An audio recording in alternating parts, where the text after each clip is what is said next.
এই পতনের মধ্য দিয়ে নতুন করে যে স্বপ্ন আর সম্ভাবনা তৈরি হয়েছে, আমাদের দেশের মানুষ, আমাদের দেশের জনতা নতুন করে আবার স্বপ্ন দেখতে ভাবতে শুরু করেছে।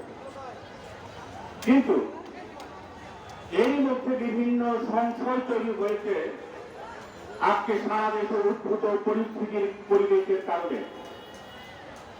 বিভিন্ন শিক্ষা প্রতিষ্ঠান দখলে নিচ্ছে শিক্ষা প্রতিষ্ঠানের শিক্ষকদের। কোন কোন স্কুলের প্রধান শিক্ষককে জোর করে পদত্যাগ করতে বাধ্য করা হচ্ছে। মসজিদের ইমামকে বরখাস্ত করে সেই কমিটি দখল করা হচ্ছে। আমাদের নারায়ণগঞ্জ মাসজাইদের কবরস্থান মসজিদটি এমনি ভাবে দখল করা হয়েছে। বিদ্যানিকেতন স্কুলটিকে দখল করা হয়েছে হেডমাস্টারকে অপসারণের মধ্য দিয়ে। আমাদের নারায়ণগঞ্জের বিভিন্ন জায়গায় এই অবস্থাটি চলছে এবং এর মধ্য দিয়ে একটি ভয়ের সৃষ্টি হয়েছে, যেমনি শিক্ষা প্রতিষ্ঠানের পাশাপাশি সাধারণের মধ্য দিয়ে। আমরা দেখতে পাচ্ছি যে আজকে বিভিন্ন মাজারে যেভাবে হামলা হচ্ছে, এইটি একটি ভয়াবহতার আলামত। আমরা দেখছি যে আমাদের উপদেষ্টা কেউ কেউ এই হামলার বিরুদ্ধে তারা বললেও প্রকৃত অর্থে তারা এর বিরুদ্ধে কোনো ব্যবস্থা গ্রহণ না করে নীরবতার ভূমিকায় অবতীর্ণ হওয়ায় এই হামলাকারীরা উৎসাহিত হচ্ছে। গত রাতে আপনারা দেখেছেন সিলেটে হযরত শাহপরান খাঁর মাজারে হামলা করা হয়েছে। আমরা যে বিষয়টা বলতে চাই, এই দুঃসাহস কিভাবে চায় তারা পেতে পারে এবং তারা কি মনে করছে। আমাদের এই দেশে বসবাসরত কেউ আব্দুল ওহাব নদভীর অনুসারী, মাওলানা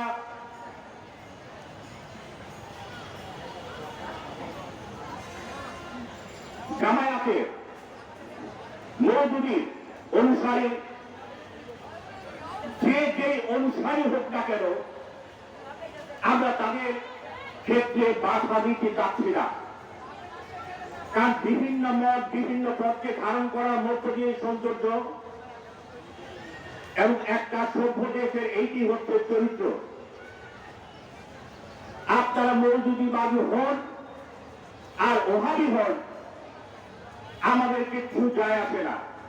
কিন্তু আপনারা যদি আপনাদের সেই মওদুদীবাদী আর ওহাবিবাদী জোর করে কারো উপরে চাপিয়ে দিতে চান, আপনারা সেখানে মনে করবেন না এই বিষয়টি সহজে আমাদের দেশের মানুষ গ্রহণ করবে। আমরা আমাদের উপদেষ্টাদের স্মরণ করিয়ে দিতে চাই যে গণ অভ্যুত্থান সূচিত হয়েছে স্বৈরাচার শেখ হাসিনার বিরুদ্ধে, এইটি শুধুমাত্র এর পেছনে যেমন ছাত্রদের অবদান একমাত্র নয়, কোন একক রাজনৈতিক দলের এখানে একক কৃতিত্ব নাই। এখানে আমাদের দেশের আবার বৃক্ষ বনিতা সকল মানুষের সম্মিলিত ভাবে এই রাজপথে নেমে আসার কারণে এই অভ্যুত্থান সূচিত হয়েছে। শেখ হাসিনা দেশ ছেড়ে পালাতে বাধ্য হয়েছে। আমাদের দেশের আপাতর মানুষ রাজপথে এই জন্য নামে নাই যে শেখ হাসিনাকে তাড়িয়ে আমাদের দেশটা আফগানিস্তান বানাবো। যদি কেউ তা মনে করে থাকেন, আমরা স্পষ্ট বলতে চাই, আমাদের এই দেশে মাটি হচ্ছে 71 সালের উপর ভিত্তি করে দাঁড়িয়েছে। আমাদের চিন্তা চেতনা এবং হাজার বছরের যে সংস্কৃতি, এর ঐতিহ্য হচ্ছে আমাদের এই হাজার বছরের ধারাবাহিক ভাবে গড়ে ওঠা আমাদের লোকায়ত যে দর্শন, ধর্ম, সংস্কৃতি কারিত। এই দেশে ইসলাম বিস্তার ঘটেছে সুফিবাদের মধ্য দিয়ে। হযরত শাহজালাল, হযরত শাহপরান, আমানত শাহ, এদের মাধ্যমে।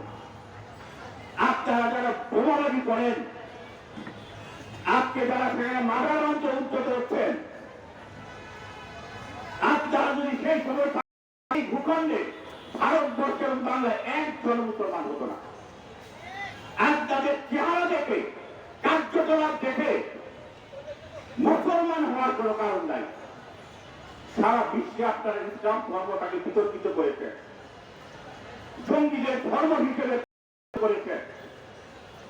তারা ইহুদি এবং অন্যান্য যারা রয়েছে তারা যে ক্ষতি না করেছে, আপনারা তাকে বেশি ক্ষতি করেছে। আমরা উপদেষ্টাদের উদ্দেশ্যে আমরা বলতে চাই, অতি দ্রুত এই হিংস্র উগ্রবাদীদের, জঙ্গিদের দমন করার উদ্যোগ গ্রহণ করুন। 5 আগস্টের যেই অর্জন, সমস্ত কিছু ধূলিসাৎ হয়ে যাবে, সমস্ত কিছু ধূলিসাৎ হয়ে যাবে। আমরা যে নতুন বাংলাদেশ আমরা গড়ার স্বপ্ন দেখছি, আমাদের দেশের মানুষ যে নতুন বাংলাদেশ গড়ার প্রত্যয় নিয়ে আজকে পথে বেড়েছে, সেইটি হচ্ছে আমাদের 71-এর স্বপ্ন লালিত বাংলাদেশ, যেটি শেখ হাসিনা গলার টুটি চিপে হত্যা করেছে। মুক্তিযুদ্ধকে শেখ হাসিনা একচাটিয়া সম্পত্তি মনে করেছে তার দিকের এবং তার দলের। ঠিক একইভাবে আপনারা এই মহাবিবাদীরা, মৌদুদির বাদীরা ইসলামকে একচাটিয়া সম্পত্তি নিজেদের মনে করেন। শেখ হাসিনার দিকে তাকান, দেশ ছেড়ে পালিয়েছে। বেশি বাড়াবাড়ি করবেন না। মতকে ধারণ করা সেই সহনশীলতা নিয়ে নতুন বাংলাদেশ গড়ার সেখানে দিকে অগ্রসর করে। আমরা কাউকে সেখানে বাধা দিতে চাই না, কোন পথকে। আমাদের দেশে এই যে শত বছরের এই যে সংস্কৃতির ঐতিহ্য, বাউলরা রয়েছে, সুফিরা রয়েছে, আমাদের এখানে যে বিভিন্ন সম্প্রদায় রয়েছে, তাদের ঐতিহ্য সবগুলিকে টিকিয়ে রাখতে হবে। মনে রাখতে হবে, এই দেশ লালনের দেশ, এই দেশ হাসন রাজার দেশ, এই দেশ সকলের আউল বাউল ফকিরের দেশ। আপনারা একটা দুইটা সেখানে বাজার ভেঙে ভয় দেখাতে চান, কাকে ভয় দেখাবো? আমরা পাকিস্তানের সময় এরকম বহু ভয় দেখে ভয়ের সম্মুখীন হয়েছে। যারা ভয় দেখাতে চেয়েছে তাদেরকে আমরা 7 সমুদ্র পারে আমরা বিতাড়িত করেছি। তাদের প্রেতাত্মাদের আমরা ভয় করি না। সুতরাং আমাদের বক্তব্য স্পষ্ট যে যারা আজকে বিভিন্ন শিক্ষা প্রতিষ্ঠানে শিক্ষকদের অপমান করে, লাঞ্ছনা করে বের করে দিচ্ছেন, তাদের পদত্যাগে বাধ্য করছেন, আপনারা ক্ষান্ত দেন। মসজিদ যারা দখল করছেন কমিটি, আপনারা সেখানে থামেন। আমি স্থানীয় জেলা প্রশাসকের উদ্দেশ্যে বলছি, হ্যাঁ, ইতিমধ্যে আপনি তড়িৎ সিদ্ধান্ত নিয়ে বেশ কিছু সমস্যা সংকটের সমাধান করেছেন। স্থানীয় এই সংকট সমাধানের জন্য আপনি যথেষ্ট, আপনি পারেন। আপনি এই সংকট সমাধানের উদ্যোগ নেন এবং আপনি দেখেন যে কারা কারা, আমরা বলছি না যে গোষ্ঠীগত উদ্যোগের মধ্য দিয়ে এই বিষয়গুলো হচ্ছে, হতে পারে এটি একটি বিচ্ছিন্ন বিষয়, এইটি বন্ধ করতে হবে। স্বাচ্ছন্দ্যে নির্ভয়ে সকলকে তার মত প্রকাশের স্বাধীনতা, ভিন্ন মত প্রকাশের স্বাধীনতা, এটি নিশ্চিত করতে হবে। বৈষম্য বিরোধী আজকে বাংলাদেশে এইটি হচ্ছে আমাদের তাৎপর্য। ভিন্ন মত আমাদের থাকবে, শ্রদ্ধার সাথে তাদেরকে স্বাধীনতা দিতে হবে।